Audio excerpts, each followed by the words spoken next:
Conversa de classe com Maíra Tangerino.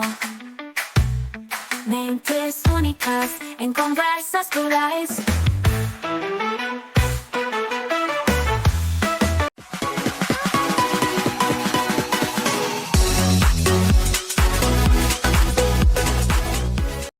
Olá, pessoal! Boas-vindas a mais um Conversa de Classe.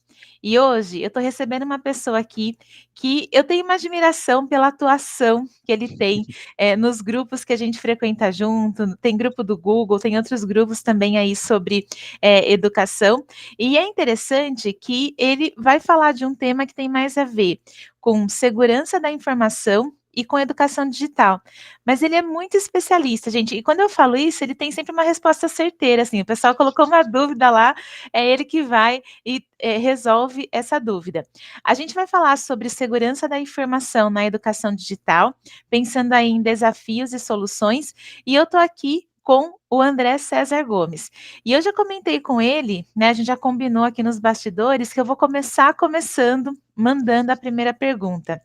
André, com a crescente integração da tecnologia na educação, quais que você considera que são os maiores mitos ou equívocos sobre segurança da informação que ainda persistem entre educadores e alunos? E como que a gente pode desmistificá-los? André, com muita honra, com muito orgulho, André Gomes, seja bem-vindo ao Conversa de Classe.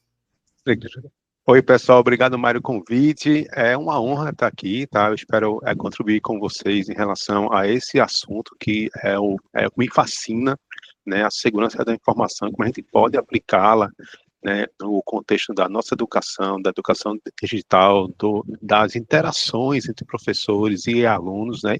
E entre os pares, inclusive. E a tua pergunta já levanta uma consideração absurda aqui em relação a quais são os mitos. Existem N mitos que a gente perpetua ainda hoje. Um deles, e o principal, é o que nunca vai acontecer comigo. Não, nunca vou. Senão eu não corro risco. Quem sou eu? Eu sou só um professorzinho, sou só um aluno, né? Eu sou um pai de aluno que não tenho nada, eu não sou rico, mas a maioria dos casos que acontecem, que não são divulgados na mídia, são roubos de contas e dados de pessoas físicas.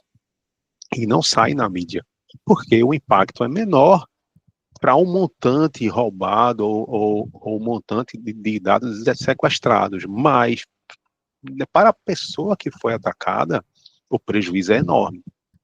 Então, o primeiro mito ou equívoco é achar que nunca vai acontecer com você, ou nunca acontecerá com a sua instituição. Trazendo para a parte de educação, o segundo mito que eu mais escuto é que a escola não é alvo. Não, quem vai atacar uma escola? Tá? E a gente que estuda a segurança da informação, a gente sabe que os principais ataques que acontecem às escolas, eles são realizados de dentro da escola.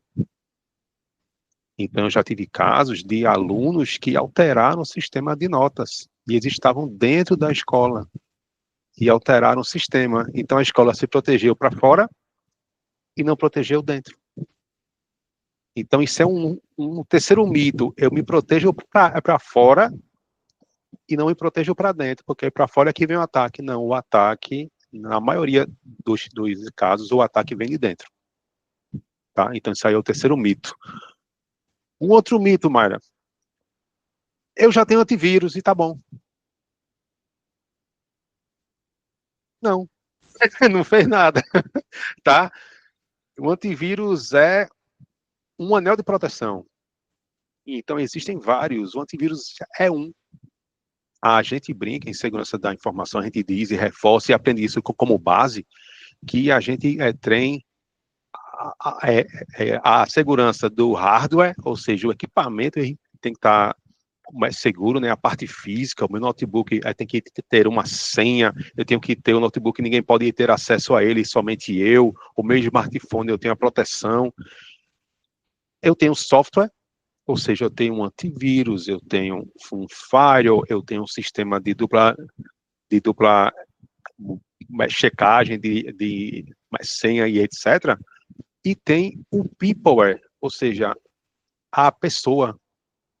Se eu tenho uma proteção em software e hardware e a pessoa diz a senha ou anota a senha em um post-it aqui na frente da tela, não tem proteção. Tá?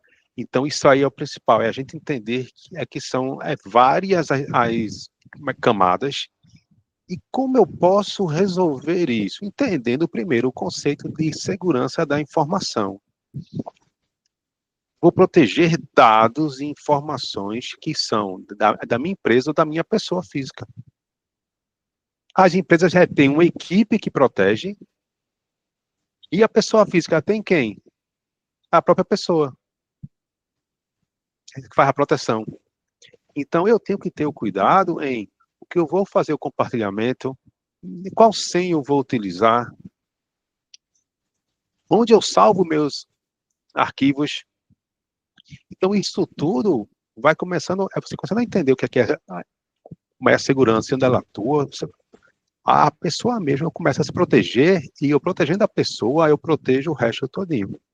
Tá? Então, eu começo assim, ó, nunca vai acontecer comigo, a escola não é atacada, o software antivírus é o suficiente, esqueça isso, nunca é o suficiente as coisas aqui. André, eu vou proteger 100% o ambiente, impossível. Impossível, infelizmente, tá? É impossível. André, olha, a primeira pergunta já foi uma aula aqui pra gente, né? Tu confesso que também eu tô aqui aprendendo, né, com você, te ouvindo, né, e entendendo um pouquinho dessa relação, porque de fato, né, a gente vive uma ilusão, né, de que tudo tá seguro ou que isso não é algo atingível, e olha só, você trazendo pra gente aí outras camadas, não é para ter medo, mas é para ficar alerta, né? E André, na sua biografia, né, tem um projeto que chama Graficamente planejado, né? Não sei se eu falei certo o nome, mas você me corrige aí. Mas eu entendi que o nome, que o projeto ele vai unir gamificação e gestão de projetos, né? Eu queria saber um pouquinho de você, como que a gente pode utilizar as mecânicas dos jogos para ensinar e para reforçar conceitos aí complexos de segurança da informação de forma mais eficaz e principalmente aí para alunos e alunas. O StarCraft planejado, né, é um jogo, é o StarCraft, é um jogo gratuito, tá? Em que a gente usou o jogo para ensinar a gestão de projetos. Então, a gente usou a gamificação, a gente usou a aprendizagem baseada em jogos, a gente uniu as duas coisas e criou, né, as mecânicas, os elementos e os componentes da gamificação, usando um jogo que é a micro gestão de atividades do jogo, usou o PMBOK e usou o Scrum. Então, a gente usou a gestão de projetos utilizando o jogo. E, em segurança, eu posso utilizar, né, a gamificação para entender, né, os alunos e trazer os alunos a parte de... Posso criar uma missão em relação à proteção de dados. Um exemplo, verifique se as suas senhas cumprem os requisitos de complexidade e atribua a pontuação 0 a 10, o 0 a senha fraquíssima, o 10 a senha excelente, e classifique aqui as suas. Quanto mais senhas diferentes você tiver, maior a sua pontuação. Eu, uma vez, executei isso, Mayra, em uma turma, e a maioria das notas foi, né, próximo a 0. E o porquê? A turma usa a mesma senha para tudo. Então, ela estava lá, 1 a 10. Aí a primeira senha é ABC, aí a segunda senha ABC, ela começou a pontuar a mesma coisa. Ou seja, não evoluiu a pontuação. Aí raros os alunos e professores que utilizavam a segunda ou terceira senha. E qual é o correto? Para cada serviço que eu utilizo, eu tenho uma senha específica. Porque eu comprometi um serviço, eu não comprometo o outro. Tá? E, então, eu criando essa narrativa, pessoal, a missão é essa, é definir, a missão a partir é que desse conceito de senha até o final do seu semestre ou bimestre, evolua a sua senha em relação aos seus serviços, e é uma autocrítica. Ó, aqui é uma avaliação sua, né? Aí tem as minhas notas, as provas, etc., mas aqui é uma avaliação sua. É o que você evoluiu em senha em relação ao que você aprendeu. Então, você começa a criar uma senha alfanumérica, uma senha com uma complexidade alta, eu vou criando uma mecânica e uma dinâmica que o aluno vá e se motive a criar, né, recursos de proteção. Um exemplo, tá? Eu vou aqui criar, eu vou pisar mais no calo aqui de alguém, tá? Mas vocês vão entender. A gente vai falar sobre segurança e a gente vai conversar sobre a LGPD ou ECA. E eu faço, olha só, apontem na rede, tragam uma pesquisa em relação à rede, né, ao Instagram, ao Facebook, o que seja, que mostre princípios de ataque ou disposição de informação. Aí eles fazem, ok, André, eu vou lá e dou os exemplos. Engenharia social é quando o atacante começa a fazer, né, assim, a procurar informações e fazer perguntas que ele vai e traga informações, né, que ele usa essas informações, junte e acesse algum dado seu e cria um perfil seu. E procure isso, então, na internet. Aí você entra lá no Instagram, em qualquer rede social, aí tem lá responda as... Aqui não é a trend nova. Aí o nome é do meu cachorro. A cidade em que nasci. Qual foi meu carro, primeiro carro? O nome é do meu amigo. Aí você faz, aí vai lá e responde e começa a publicar. São as mesmas informações que uma validação de senha de uma empresa pede. E você está expondo. É uma trend, André, é legal. E aí? A informação lá aconteceu. E quando os alunos viram isso, eu disse, pessoal, essas informaçõezinhas aqui lindas, né? Olha só, eu vou entrar aqui em uma senha, em um serviço tal, e vou dizer, esqueci a minha senha. E olha, quais são as perguntas que ele faz. Aí, quando eu mostrei as perguntas, eles ficaram, André, eu fiz, tá vendo? É que não pode botar informações assim. Os que foram e trouxeram assim, a pesquisa e perceberam essa situação e fizeram a relação, aí conseguiram níveis de progressões maiores.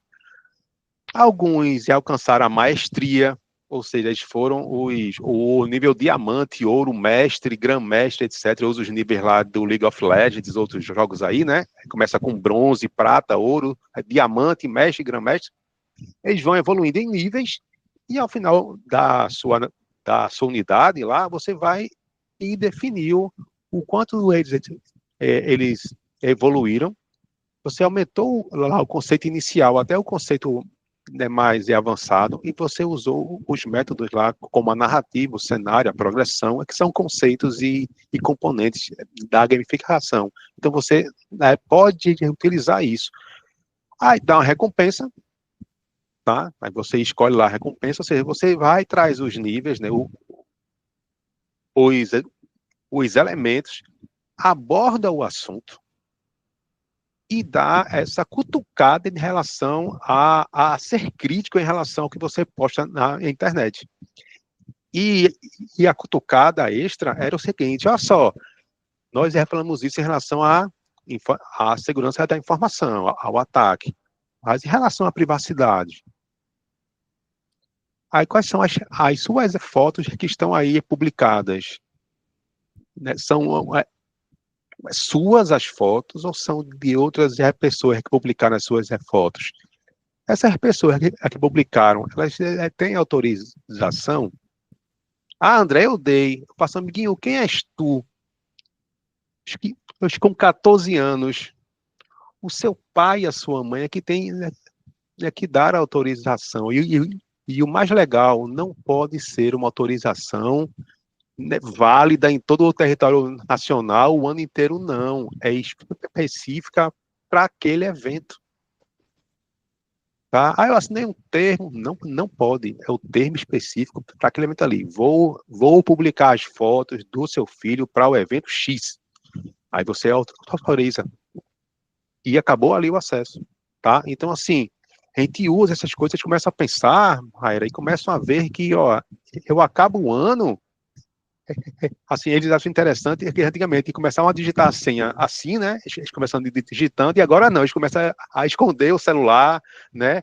A não botar lá o, o desenho, é uma senha, um PIN, ou seja, evoluir o conceito, tá? Então você usa isso e vai aprendendo mais em relação a essa parte aí.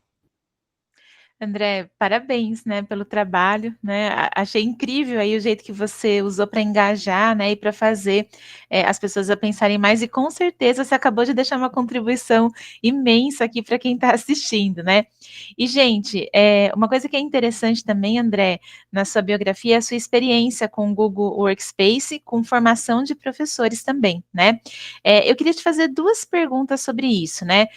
Qual que é o papel das ferramentas de colaboração online quando a gente pensa na criação de ambientes seguros e se existe ainda funcionalidades que são subutilizadas e que poderiam ser mais aliadas aí na construção desse ambiente mais seguro?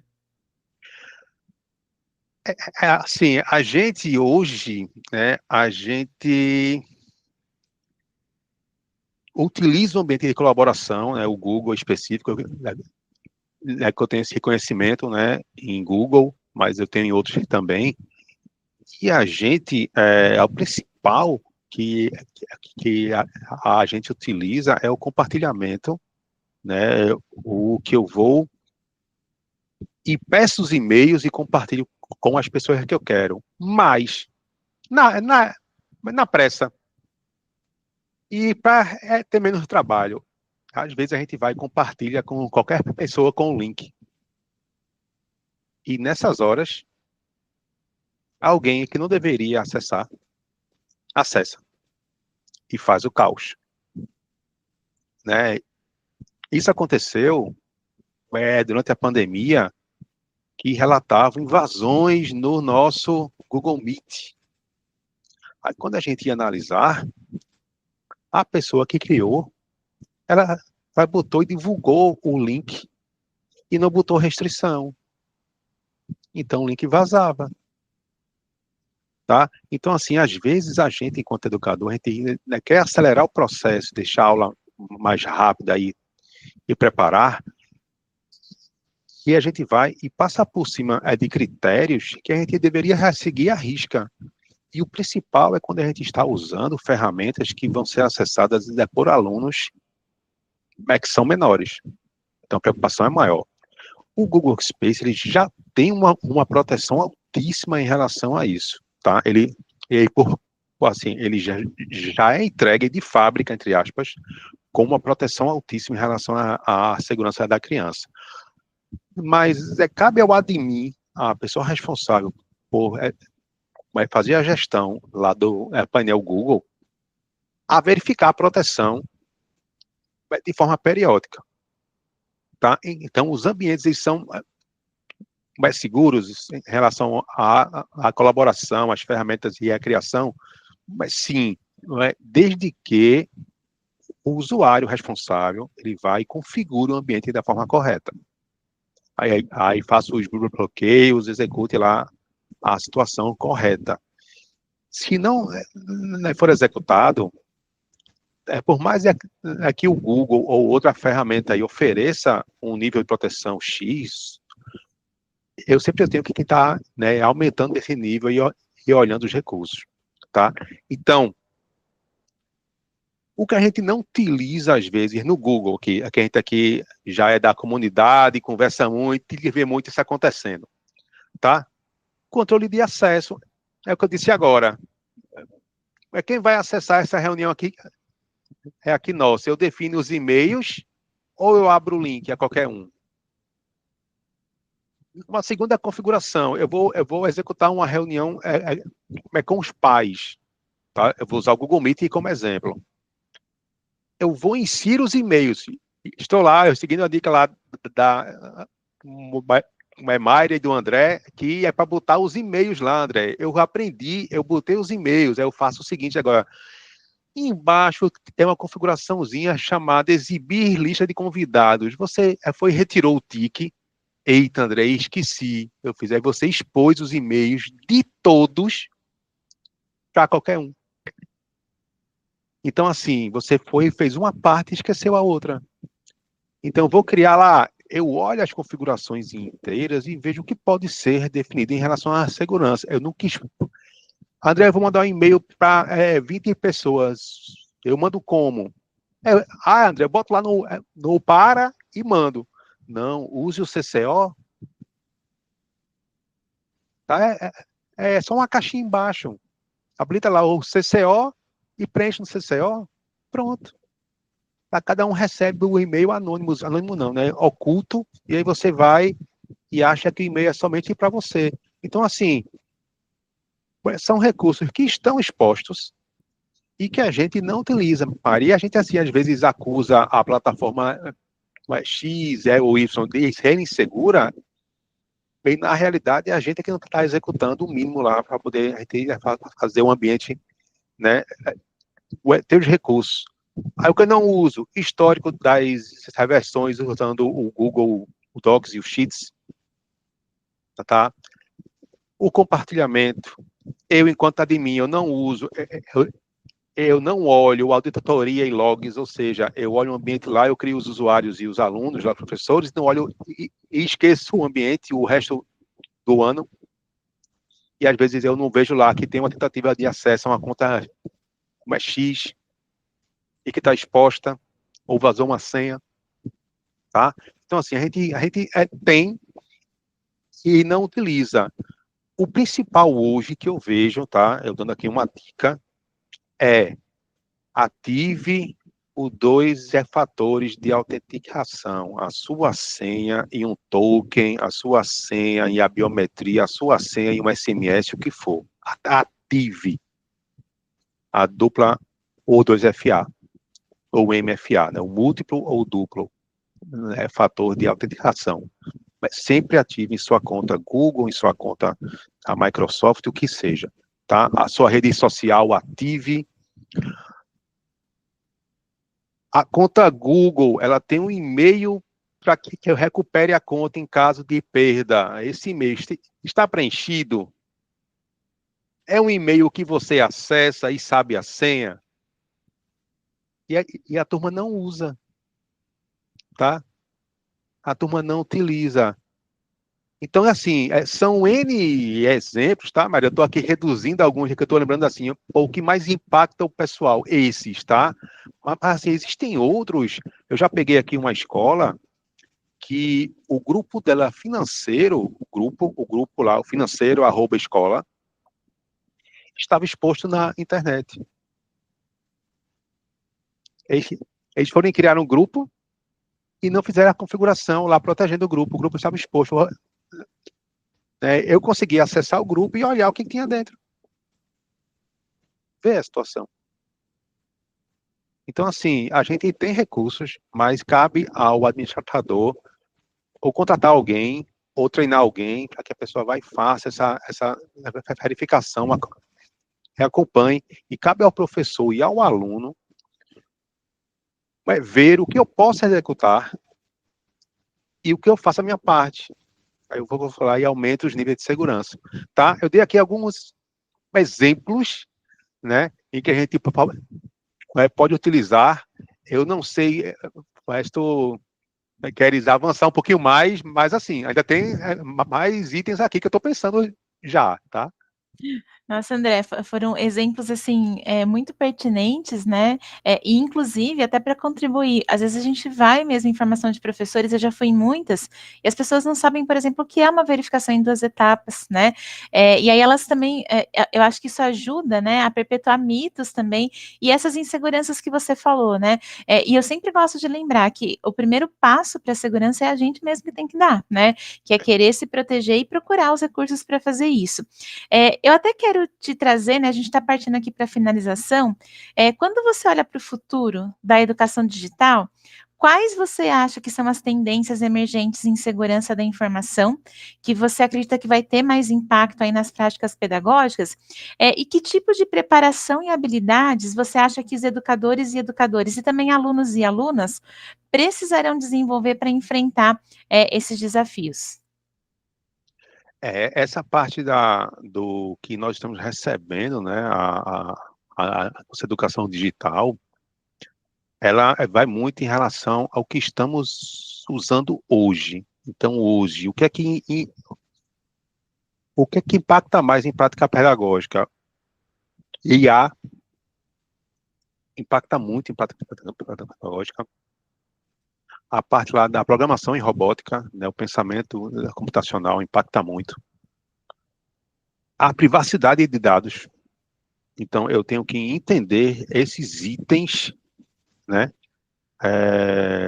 Os tipos de ataque, inclusive, tá? Eu tenho que entender os tipos de ataque, qual é o vetor principal, ou seja, o que eu uso para disseminar esse ataque, tá? Eu acho que o cyberbullying é assim, uma situação crítica em relação a hoje, que não tem impacto nas práticas pedagógicas. Tá? Não é a fake news, a desinformação. Tá? E, assim, eu acho que o principal hoje que eu tenho, que, assim, eu observo, e o pessoal acha que eu sou neurótico, né? E aí eu brinco, eu sou doido, né? Porque é o seguinte, quando a gente, pronto, eu chego para dar um treinamento em algum canto, tá, Mayra? E, assim, eu faço isso em todos os locais, tá? Em escolas alto nível, com cheio, assim, com recursos extras e escolas simples, com somente um Wi-Fizinho aberta lá, tá? Eu nunca uso a Wi-Fi do ambiente em que eu estou. Eu sempre uso o meu 4G, tá? Porque eu não sei o que está rodando ali dentro. Assim, eu vou botar meu notebook ou o meu smartphone que tem as minhas informações assim. Não, eu prefiro usar o 4G.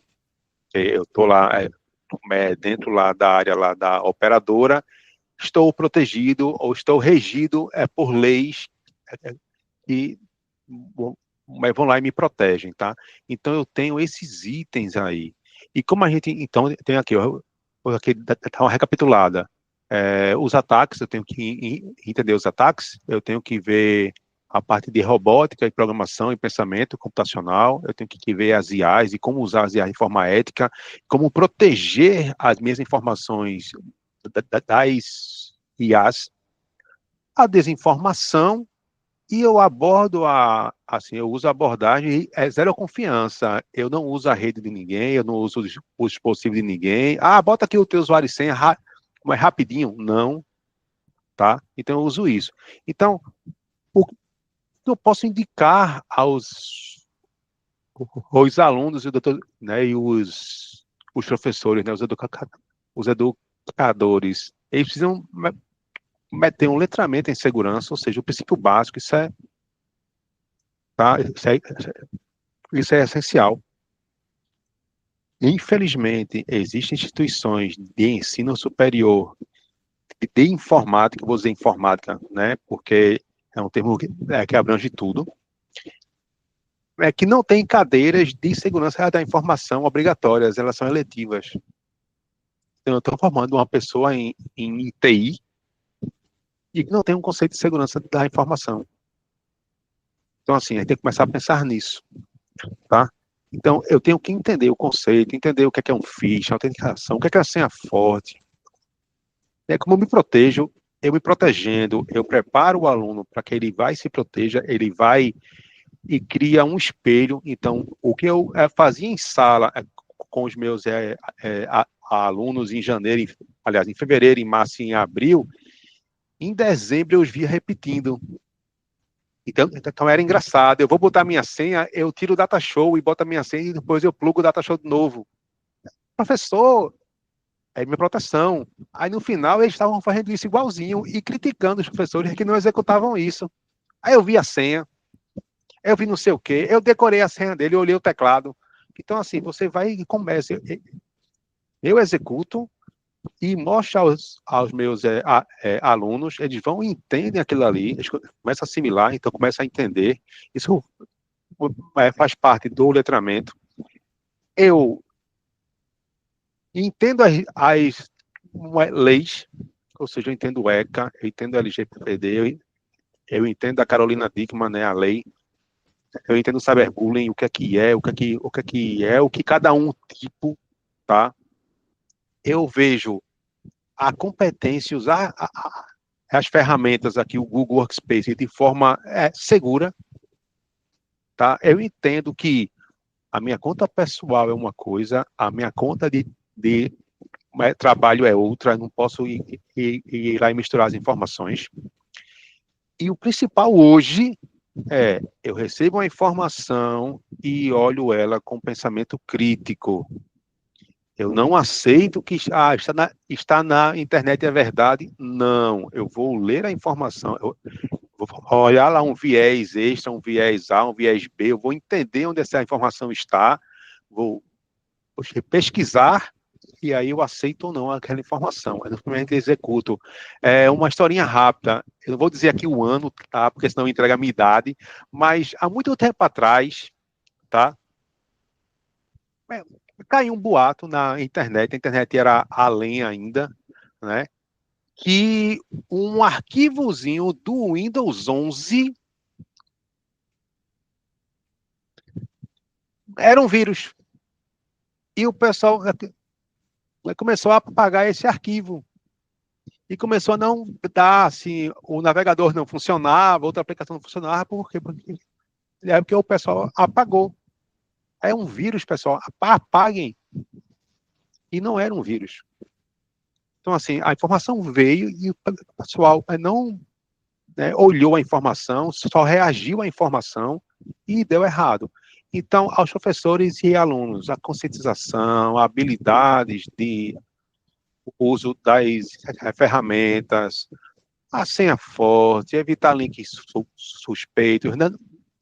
Assim, o principal hoje, essa nossa, esse nosso momento aqui, é a compreensão dos riscos da superexposição online.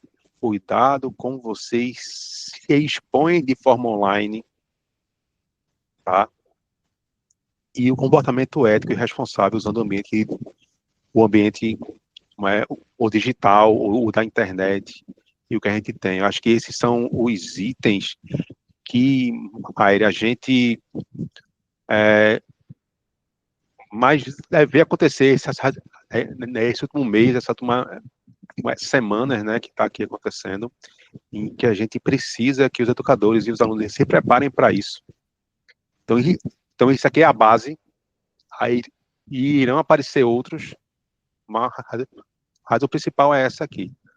Os ataques, entenda os ataques, entenda a proteção de dados, entenda a inteligência artificial e se proteja e seja crítico em relação ao que você observe, que você vai receber de informação. Acho que é isso aí. Que incrível, André.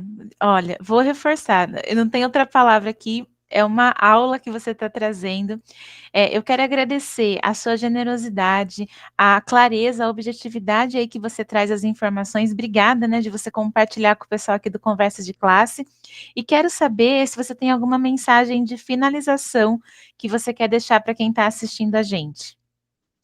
A mensagem é o seguinte, pessoal, se protejam, tá? Às vezes eu sou muito contundente em relação ao que eu digo, em relação, assim, aos ataques, o que eu posso evitar, mas a preocupação é eu mostrando a vocês o que eu posso evitar e o que eu estou exposto, eu me protejo e depois eu começo a abrir, a guarda em relação a outras situações. Eu não posso assim, acreditar em 100%. Então, eu me protejo antes e vou liberando os acessos e vou liberando aqui a guarda em relação a alguns itens. E sempre usem, né, o conhecimento do grupo. Então, eu não sei, eu pergunto a Mayra. Então, eu não sei, eu pergunto a uma colega minha, ó, isso aqui, etc. E os grupos em que a gente participa é muito isso. Ó, eu estou com essa situação, eu faço o quê? Aí você vai lá e troca a informação. Nós não estamos sós, estamos aqui em grupo. Então, um ajuda o outro, a gente vai aqui. E o que eu puder ajudar é só perguntar aí que a gente vai e responde. Que assim, eu digo meus alunos, aí tu vai e corta aqui agora. Eu digo aos meus alunos, se eu sei, eu respondo agora, e se eu não sei, eu respondo depois. Mas eu vou responder, tá? Então a gente tá junto e vamos lá, e só crescendo, evoluindo e com proteção sempre. E é para isso que servem as conversas, né? Para a gente contribuir e espalhar aí conhecimento. André, mais uma vez, muito obrigada. E, pessoal, a gente se vê no próximo Conversa de Classe. Até mais. Até mais, pessoal.